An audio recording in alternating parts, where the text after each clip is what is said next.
Rick and Morty is a show about an elderly scientist named Rick who moves in with his daughter's family after 20 years of disappearance. His daughter's family, like most adult animated sitcoms, is wildly dysfunctional, and adding Rick only amplifies this dysfunction. Things like Summer being the result of an unwanted teenage pregnancy, Beth dealing with Rick abandoning her, or Rick's hatred of Jerry are recurring conflicts throughout the show, but to most normies, the show is about Rick and Beth's youngest child Morty going on wacky sci-fi adventures. Despite what the show is more well known for, its best episodes, even ones that focus on sci-fi elements, all have the dysfunctional family at the forefront. The three best episodes of the show are today's, the Unity episode, and the Season 2 finale, which thankfully you can defend. Probably Steven Universe. I know many people like it, but the ones that dislike it loathe it to the point on making videos about everything wrong with it, and even as far as to tell you why you shouldn't defend it. Making videos on everything wrong with it? What kind of loser would do that? Speaking of Season 5 finales you can't defend, this show has gone massively downhill as of late, and I'll be giving it the same treatment at some point. But I think now, more than ever, we need some positivity on this channel, so I'm focusing on today's episode because it acts as the perfect opener for any newbie to start watching Rick and Morty. I'm going to explain why, but we're going to avoid hitting the 5-hour mark today because brevity is the soul of wit.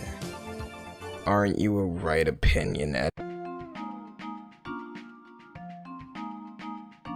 We open on the dinner table, a classic setting for the show. The family is present, along with a never-before-seen character by the name of Uncle Steve. Uncle Steve has this crazy backstory and fleshed-out connection with the characters. To any new viewer here, Steve doesn't seem too out of place. There are so many unique conflicts that can be had with the character of Steve being such a good dude. Perhaps the family takes more of a liking to Steve than to Jerry. You can make a lot of episodes out of that. Rick walks in and throws glowing rocks in the garbage, which upsets Jerry. Rick then responds by calling Jerry a failure and stating how he doesn't like his influence on Morty and Summer. Well, I don't like your unemployed genes and my grandchildren, Jerry. Although the line is more about genetics here, this simple exchange effectively communicates not only Jerry's character flaws, but the whole of the conflict between him and Rick. Rick hates that he has family members related to Jerry. You took my family! Who do you think had more taken from them when you shot 20 cc's of liquid dream killer into my daughter? You act like prey, but you're a predator! You use pity to lure in your victims!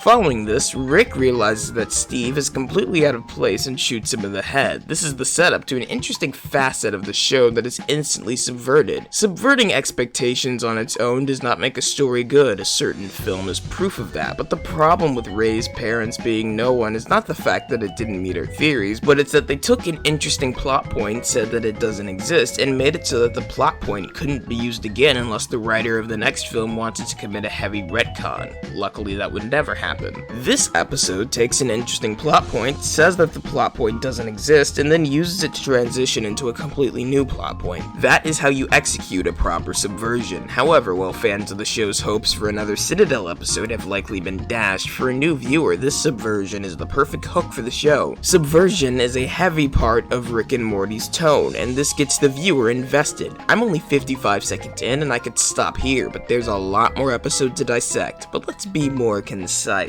There's no such thing as an Uncle Steve. That is an alien parasite. It's revealed that Steve was actually an alien imposter that was living among them and embedding itself into their old memories. After a great display of Rick's character, Somebody probably tracked it in last week on the bottom of their shoe or on a piece of alien fruit. Someone? Rick says to watch out for any wacky characters as we pan to Mr. Poopy Butthole with clear comedic intentions. So we gotta keep an eye out for any zany, wacky characters that pop up. Ooh-wee! Thanks, Mr. Poopy Butthole. We then cut to the title with PB present the whole time. However, now that we know that he's actually an imposter, the fact that he's clearly out of place is much more apparent. Rick puts the house under lockdown until he's sure that all of the imposters are gone. PB then initiates a cutaway gag. Cutaway gags are a common staple of adult animated comedies, and this seems like no exception. Wow, that was the quickest betrayal since this happened on Brooklyn Nine-Nine. Me and this spider are partners for life. He's gone. It's on my head. Wasn't that hilarious? Then we introduce Cousin Nikki in in the flashback, then he's in the house. Something sussy is going on. Nikki just pulled the truther square. While it isn't explicitly telegraphed, it is obvious why the parasites are appearing. Rick shoots Nikki, but the same thing happens again, this time with the family butler. This is when Rick points out that the flashbacks are the problem. Cutaway gags are not just a staple, but an overused part of adult animated comedies. This is worse than that time a cartoon said pedophile. Pedophile. This episode introduces how the show occasionally subverts the formula of these shows by having the cutaway gags be the main threat. The episode's goal is to avoid cutaways. Then perhaps you shouldn't. I first started binge watching the show a couple days after it came out as trans. There's really nothing of note that happens for quite a while. It's just the same formula you saw earlier, but repeated again and again and again, each time with more unique jokes. These cutaway gags give you an idea of Rick and Morty's wacky and zany tone when it moves away from earthbound plots. You have an idea what the sci-fi elements of the show are like without ever actually seeing any of them. The introduction of Sleepy Gary I find to be the most interesting because it's the conflict I posed with Steve, but applied to a character that isn't related to Jerry, which means more wacky hijinks when they make out later on. Check out all these zany characters. We'll be right back after these messages. The commercial break is preceded by a different break, a breaking of the fourth wall. Yet another recurring aspect of the show, further communicating the tone to the viewer. When we cut back, the formula remains unchanged. A lot of noteworthy elements occur around the beginning to hook the viewer and the ending to keep the viewer going, so from here I'm just going to describe the plot. Throughout different hilarious cutaways, the imposters slowly attempt to coerce Rick into opening the blast door while attempting to gaslight him. They finally disarm and pin him down, while one of the imposters attempts to gaslight the entire family into believing Rick is the imposter. Beth,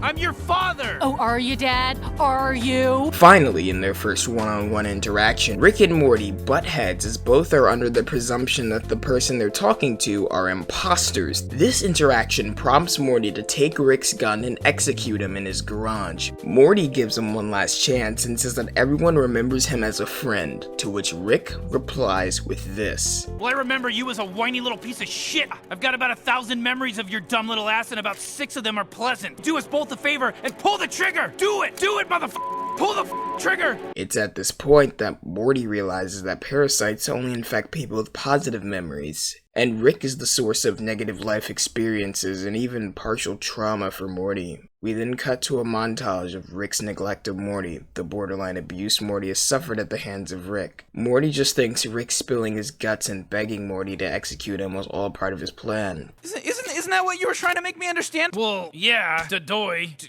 Took you long enough. To which Rick pretends that it was his plan all along.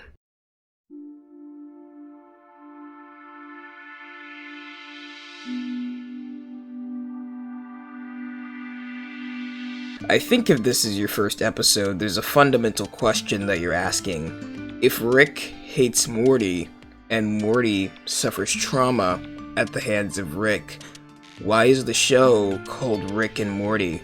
Why do they go on adventures together? Why do these two characters tolerate each other? The answer? Watch the show. The perfect opening episode of something doesn't just tell you everything you're getting, it also leaves you asking enough questions to keep you hooked. I honestly think the best thing you should do after this episode is go back to the beginning, in which you'll see the answers play out. Necessity. Morty acts as a perfect shield to hide Rick from his enemies. The best way to hide from an enemy's radar is to stand near someone with complementary brainwaves that make ours invisible. The genius waves get canceled out by the, Morty waves. Coping. Rick uses his adventures as a method to escape his personal problems. Rick, why did you lie to your daughter? So I wouldn't have to come here. Companionship. Rick needs Morty, because without him, he's alone. You sit there and think about how nobody wants to be around you and how you ruined it for yourself.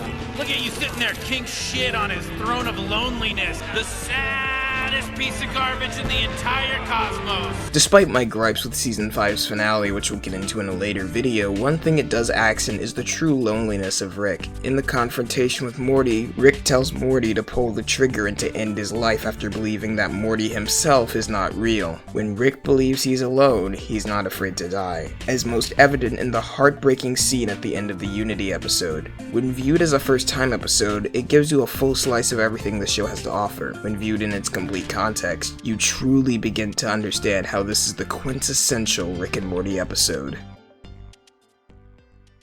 Now let's go, Morty. We've got a lot of friends and family to exterminate. With that, there's not much left. Rick and Morty team up, relay the information to everyone else. We get several cutaways to the different conflicts the family has with each other that helps us better gauge their character. Open the door! Open the door! There isn't time! Get out here and help me! They say you shouldn't do that! There's even a line about how Summer is an unwanted pregnancy and how Beth acts about it.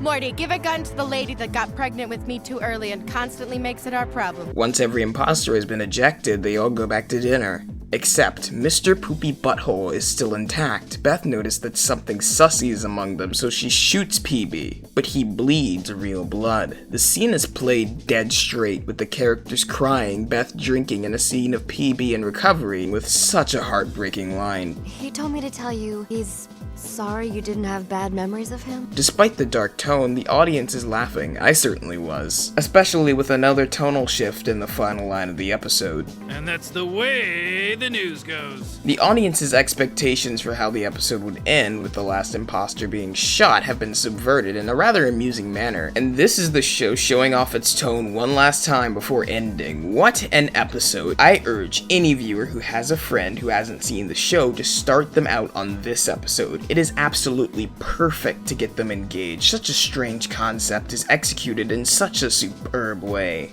Damn, I guess you could say that Rick and Morty is a dumb show with amazing writing. Speaking of writing, Blair, what happened to part 2 of You Can't Defend Steven Universe's finale, Feat JXE, and Cartoon Sheet? You've promised it at the end of 2 uploads now. You didn't forget, right? Well, Jay, you see... On behalf of every user of an objectively opinionated Discord server, and its owner Cartoonchi, famous for spending every waking moment constantly talking about how much he hates Steven Universe, Blair, you need to make 6 more epic rants on Steven Universe, and each of them need to be over 40 minutes long minimum. Dude, that's 4 hours of content. I'm not dedicating 4 hours to one subject, hero. Brevity is the soul of war. Hey Blair, quick question. When is your You Can't Defend Steven Universe's finale part 2 coming out? Just quick question. When is that coming out? Hey Blair, it's me, Droid, your avatar artist. Where's the fucking SU video, huh? Blair, I've been waiting 5 months for the stinky Steven Universe part 2 video. Where is it?